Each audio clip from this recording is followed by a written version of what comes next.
السلام علیکم ورحمۃ اللہ وبرکاتہ۔ الحمد للہ وحدہ والصلاة والسلام علی من لا نبی بعدہ، اما بعد۔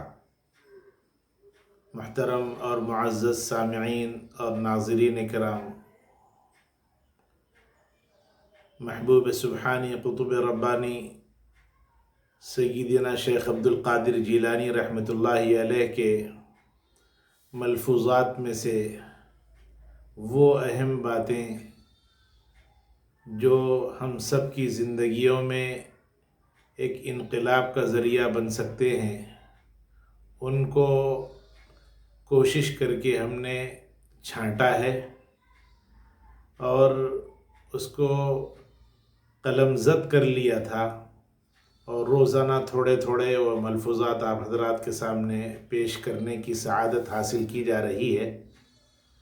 آج کے ملفوظات میں حضرت فرماتے ہیں، اپنے مال میں سے جو کچھ ہو سکے فقیروں کی غمخواری کرو۔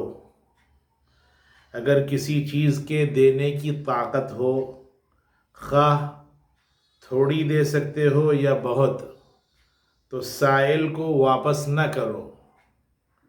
آگے فرماتے ہیں، عطا کو محبوب سمجھنے میں حق تعالی کی موافقت کرو اور شکر گزار بنو کہ اس نے تم کو اس کا اہل بنایا۔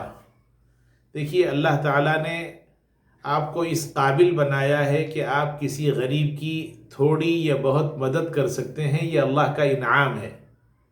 حدیث شریف میں ہے، اللہ کے نبی صلی اللہ علیہ وسلم نے ارشاد فرمایا، الید العلیٰ خیر من الید السفلیٰ، کہ اوپر والا جو ہاتھ ہوتا ہے وہ ہاتھ بہتر ہے، وہ ہاتھ اس قابل ہے کہ وہ لوگوں کو کچھ اس سے دیا جائے، اور نیچے والا جو ہاتھ مانگنے والا ہاتھ ہوتا، اس ہاتھ میں ذلت ہے، اس میں رسوائی ہے، اور اس کے اندر اپنی بے عزتی ہے۔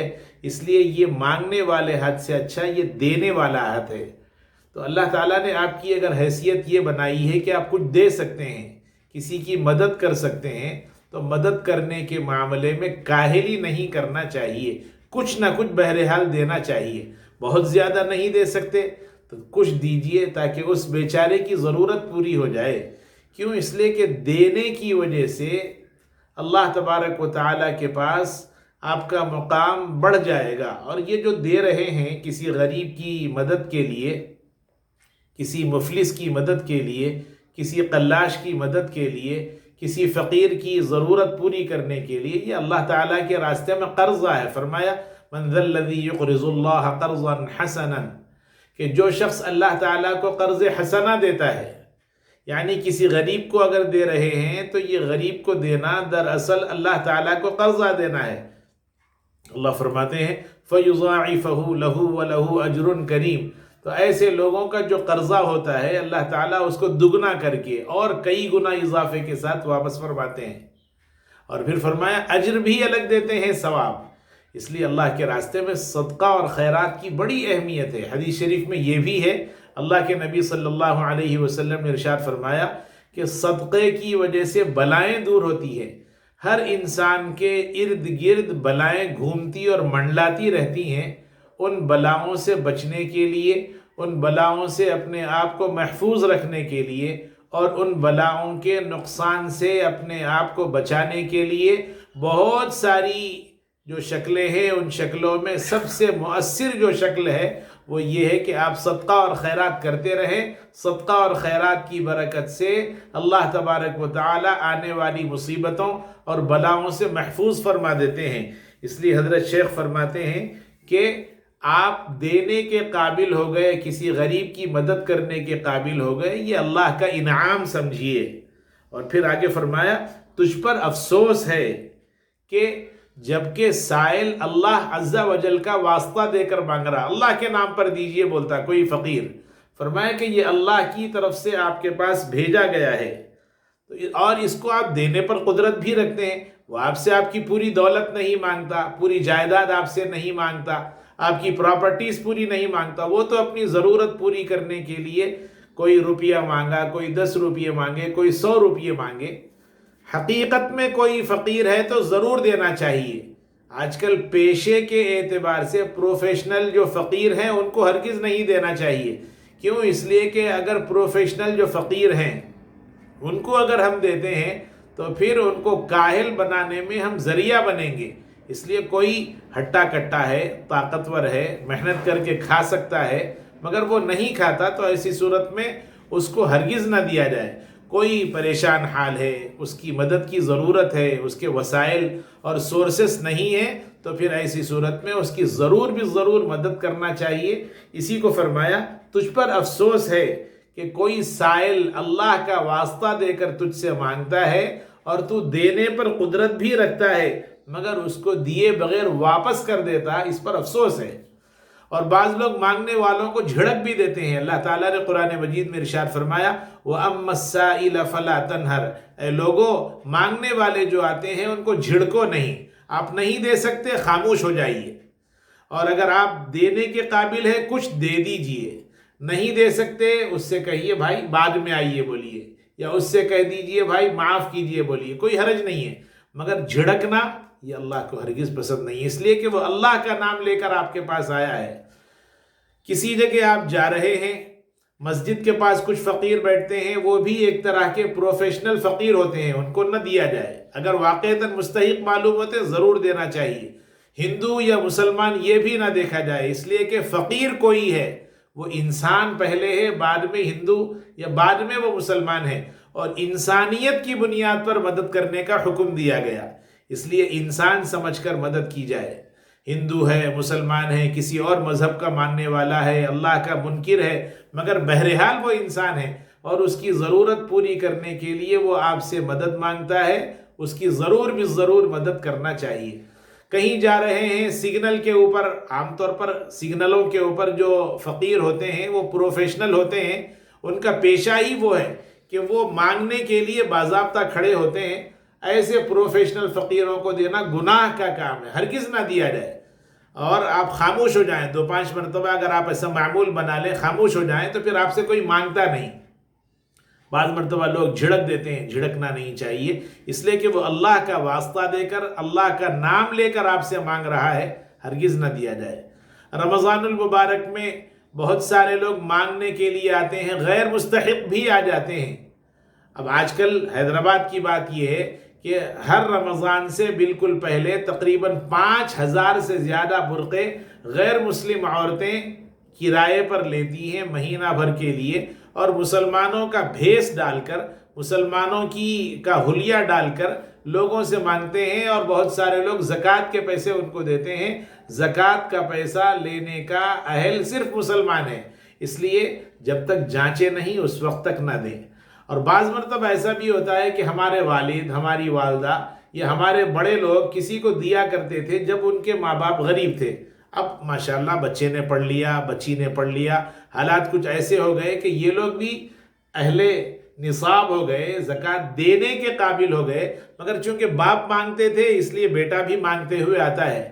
لوگ کہتے ہیں نہیں دیتے ہوئے شرم آتی ہے، مول صاحب ابا دیتے تھے اس لیے میں بھی دے دیتا ہوں۔ یاد رکھیے غیر مستحق کو زکوٰۃ دینے سے زکوٰۃ ادا نہیں ہوتی، جو مستحق ہے اس کو تلاش کر کے دینا چاہیے۔ اللہ کے راستے میں آپ جو کچھ خرچ کرتے ہیں وہ دراصل اللہ کے اکاؤنٹ میں یا آخرت کے اکاؤنٹ میں اور آپ کے نامہ اعمال میں محفوظ ہے۔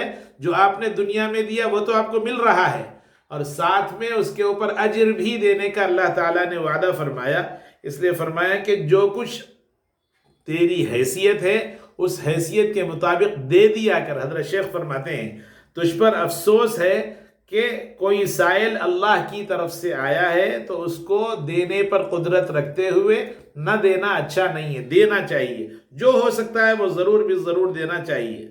اور اس کے بعد فرمایا اور جب فقیر آتا ہے تو تیرا قلب سخت بن جاتا ہے، یعنی کوئی مانگنے والا آیا تو مانگنے والے سے بچنے کے لیے دل سخت کر کے اس کو جھڑک دیتے ہیں، اس کو برا بھلا کہہ دیتے ہیں۔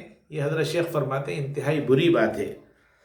اور پھر اس کے بعد حضرت شیخ اسی مجلس کے اندر فرماتے ہیں کہ اپنے گناہوں کا اقرار کرتے رہو اللہ کے سامنے، جب کبھی ہاتھ اٹھانے کا موقع مل جائے، اچھا ہے روزانہ معمول بنا لیجئے، 2-5 منٹ 10 منٹ کے لیے اللہ کے سامنے ہاتھ اٹھانے کا معمول بنا لیجئے، اس میں اللہ کے سامنے اللہ اپنے گناہوں کا اقرار کرنا کہ اللہ میں گنہگار ہوں۔ یہ گنہگاری کا اقرار اللہ تعالیٰ کو پسند ہے۔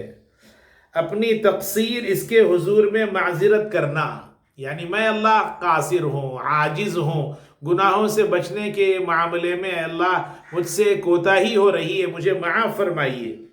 اور پھر یہ یاد رکھیں کوئی نقصان پہنچانے والا نہیں، کوئی نفع دینے والا نہیں سوائے اللہ کے۔ دینے والی ذات بھی اللہ ہی کی ہے، لینے والی ذات بھی اللہ ہی کی۔ اللہ اگر محروم کر دے کوئی دے نہیں سکتا، اللہ اگر عطا فرما دے تو پھر کوئی محروم نہیں کر سکتا۔ فرمایا ما یفتح اللہ للناس من رحمت فلا ممسک لها، کہ کوئی ایسا نہیں ہے جو اللہ کے دروازوں کو بند کر دے۔ یعنی اللہ تعالیٰ دینا چاہیں، رحمت دینا چاہیں، مال دینا چاہیں، اولاد دینا چاہیں، عزت دینا چاہیں تو کوئی روک نہیں سکتا۔ وما یمسک فلا مرسل له من بعدہ، اور اگر اللہ خود روک دے تو پھر کوئی دینے والا نہیں ہوگا۔ اس لیے اللہ تعالیٰ کی طرف متوجہ ہو کر اللہ سے مانگتے رہنا چاہیے، اور یاد رکھیں عزت و ذلت کے مالک اللہ ہے۔ ایک اور جگہ اسی مجلس میں فرماتے ہیں اچھے کپڑوں میں عزت نہیں ہے۔ جیسے جو لیڈرز ہوتے ہیں ان کے کپڑے کھادی کے کھدر نما ہوتے ہیں، تو ان کے کپڑوں کی طرف اشارہ کرتے ہوئے حضرت فرماتے ہیں کھردرے اور اچھے اچھے کپڑے پہننے میں شان نہیں ہے، شان تو تیرے قلب کے زہد اختیار کرنے میں ہے۔ حدیث شریف میں ہے اللہ کے نبی صلی اللہ علیہ وسلم نے ارشاد فرمایا الغنا غنى النفس، اصل مالداری تو دل کی بے نیازی ہے۔ کوئی پیسوں کا مالدار ہو گیا، کوئی کپڑوں کی وجہ سے مالدار ہو گیا، کوئی بلڈنگوں کی وجہ سے مالدار ہو گیا، کوئی جائیدادوں کی وجہ سے مالدار ہو گیا۔ فرمایا یہ حقیقی مالداری نہیں، حقیقی مالداری تو یہ ہے کہ دل کے اندر مالداری ہونا چاہیے، اور وہ ہے الغنا غنى النفس، کہ ان کے مال پہ، ان کے مال پہ، اس کے مال پہ، اس کے مال پہ آپ کی للچاتی ہوئی نگاہیں نہ ہوں۔ جو آپ کو مل گیا وہ آپ کا ہے، اور جو کسی اور کو دیا اللہ نے وہ آپ کا نہیں ہے، اس پر اپنی للچاتی ہوئی نگاہیں ہرگز نہیں ڈالنا چاہیے۔ کوشش اس بات کی جائے کہ اللہ تعالیٰ نے بزرگان دین کو، اولیاء اللہ کو ہماری اصلاح کے لیے بھیجا۔ انہی بزرگوں میں سیدنا شیخ عبد القادر جیلانی رحمۃ اللہ علیہ بھی ہیں۔ بزرگوں سے استفادہ کیا جائے، ان کی صحبت اختیار کی جائے، جو دنیا سے گزر گئے ان کے نقش قدم پر چلے۔ جو بزرگان دین موجود ہیں ان کی صحبت میں، ان کی مجلسوں میں جاتے رہنا چاہیے، ان کے پاس بیٹھنا، ان کی دعائیں لیتے رہنا، اس میں بہت سارا خیر اللہ تعالیٰ نے پوشیدہ رکھا ہے۔ حق تعالیٰ جل شانہ اپنے فضل سے ہم سب کو بزرگان دین کی اتباع کرنے کی توفیق نصیب فرمائے۔ وآخر دعوانا الحمد للہ رب العالمین۔